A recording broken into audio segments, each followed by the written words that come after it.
नमस्कार दोस्तों, तो हमारे चैनल में आपका स्वागत है। आज का टॉपिक है शेयर मार्केट से रिलेटेड। ये हमारा तीसरा वीडियो है, क्योंकि मैंने पहले 2 वीडियो बना रखा बेसिक के ऊपर। ये तीसरा बेसिक के, ये ज़्यादातर इसमें टेक्निकल के ऊपर बात किया गया है। तो आप लोग अगर इस वीडियो को अगर आप लोग देखेंगे तो बहुत सारा आपका नॉलेज बढ़ेगा। तो ये वीडियो जाने से पहले मैं आप लोग को बताना चाहूँगा, जिन भाइयों को बेसिक वगैरह ये सब पता है, एनालिसिस वगैरह के बारे में, तो वो हमारे वीडियो को अभी स्किप करके जा सकते हैं। क्योंकि हमारा वीडियो बनाने का मकसद सिर्फ़ और सिर्फ उन भाइयों के लिए है जिनको कुछ नहीं आता है शेयर मार्केट के बारे में, वो बेसिक जानना चाहते हैं। तो मैं उन लोगों के लिए वीडियो बनाता हूं। अगर जिनको बेसिक नहीं पता है तो वो हमारे वीडियो को आखिरी तक देखें, आप लोग को बहुत बेनिफिट होगा। तो चलिए बात करते हैं एनालिसिस के ऊपर। तो देखिए, एनालिसिस होता क्या है। एनालिसिस का मतलब होता है जांचना, मतलब इन द सेंस कि किसी चीज़ को हम देखते हैं, उसको परखते हैं। जैसे सोना ले लीजिए, सोना को हम लोग कैसे चेक करते हैं, रगड़ के चेक करते हैं, उसमें केमिकल डाल के चेक करते हैं। उसी तरह एनालिसिस जांचना होता है, जो कि जो कुछ शेयर हम खरीदते हैं, खरीदने से पहले उसका फंडामेंटल एनालिसिस और टेक्निकल एनालिसिस करते हैं, उसी को एनालिसिस कहा गया है। तो मतलब समझ गए आप लोग कि एनालिसिस क्या होता है। अब नेक्स्ट चलते हैं। एनालिसिस को 2 भागों में बांटा गया है। फर्स्ट फंडामेंटल एनालिसिस और दूसरा है टेक्निकल एनालिसिस। तो बेसिक जो शेयर मार्केट का यही 2 चीज़ जो है रूट, जिसको बोलते हैं फंडामेंटल एनालिसिस और टेक्निकल एनालिसिस। नेक्स्ट चलते हैं हम लोग। फंडामेंटल एनालिसिस क्या होता है, इसको समझिए। फंडामेंटल एनालिसिस में कंपनी के फायदे नुकसान को दर्शाने वाले बैलेंस शीट पढ़ने और जांचने के बाद शेयर निवेश के लिए योग्य है या नहीं, इसका अंदाज़ा लगाया जाता है। मतलब हम लोग फंडामेंटल जब उसका पढ़ते हैं, जब कोई भी कंपनी का बैलेंस शीट आता है, बैलेंस शीट को हम लोग पढ़ते हैं, तो उससे हम लोग जांचते हैं कि उसमें कंपनी घाटे में चल रही है, कंपनी प्रॉफिट में चल रही है।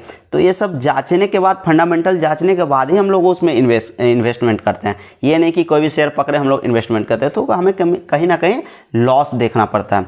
तो ये सब हम लोग फंडामेंटल एनालिसिस के तहत देखते हैं।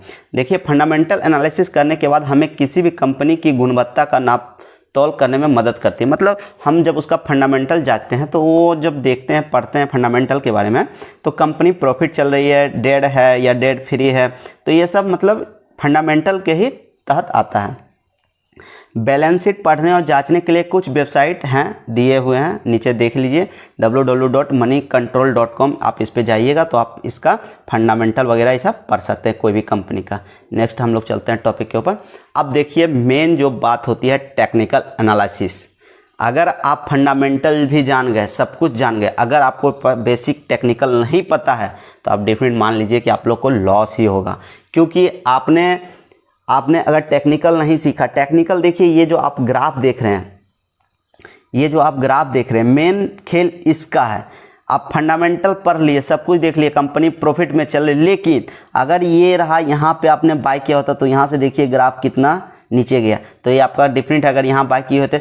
लेकिन अगर आप टेक्निकल सीख लिए हैं, सपोर्ट क्या है, रेजिस्टेंस क्या है, ये सब सीख के काम करेंगे, तो देखिए ये हैमर पैटर्न बना है, यहाँ से मार्केट का पॉसिबिलिटी क्या होता है, मार्केट ऊपर जाने का। अगर ये सब आपको नॉलेज है, हैमर क्या है, हैमर कब काम करता है, तो आप कहीं ना कहीं इसमें आप प्रॉफिट कर सकेंगे। तो बेसिक जो होता है टेक्निकल यही होता है। तो अब चलिए देखिए क्या होता है। शेयर के चार्ट के आधार पर जो अभ्यास किया जाता है उसे टेक्निकल एनालिसिस कहा जाता है। मतलब ये जो ग्राफ देख रहे हैं, इसको हम लोग, इसके आधार पर हम लोग एनालिसिस करके कुछ चीज़ बाय करते हैं या कुछ सेल करते हैं। टेक्निकल एनालिसिस को किसी भी शेयर्स का नक्शा कहा जाता है। आप समझिए कि अगर मान के चलिए हम लोग को दिल्ली जाना, अगर दिल्ली में हम लोग को कुछ आइडिया नहीं, तो हम पहले फर्स्ट ऑफ ऑल उसका क्या देखेंगे, उसका मैप देखेंगे कि लाल किला कहाँ है, छतरपुर कहाँ है, ये कहाँ, वो कहाँ। तो ये सबसे पहले नक्शा। तो ये शेयर मार्केट का भी ये जो चार्ट देख रहे हैं, ये समझिए किसी भी शेयर्स का नक्शा हुआ। अगर हम इस चीज़ को देख लेंगे तो हमें ये क्लियर हो जाता है कि मार्केट का नक्शा क्या बता रहा है, मार्केट ओवरसोल्ड है या ओवरबॉट है। मतलब अब मार्केट यहाँ से पॉसिबिलिटी क्या हो सकता है, क्योंकि आप लोग को भी पता है शेयर मार्केट पॉसिबिलिटी का चीज़ है। ये कंफर्म कहना मुश्किल है कि यहाँ से मार्केट उठेगा ही, यहाँ से मार्केट गिरेगा। तो हम लोग क्या करते हैं, अनुमान लगाते हैं। तो चलिए अब नेक्स्ट वीडियो की नेक्स्ट टॉपिक का है चार्ट का उपयोग। चार्ट का उपयोग क्यों करते हैं समझिए। चार्ट के अभ्यास के बगैर निवेश करना यानी नक्शे के बिना अनजान देश में घूमने के समान है। बिना अनजान देश में घूमने के समान है।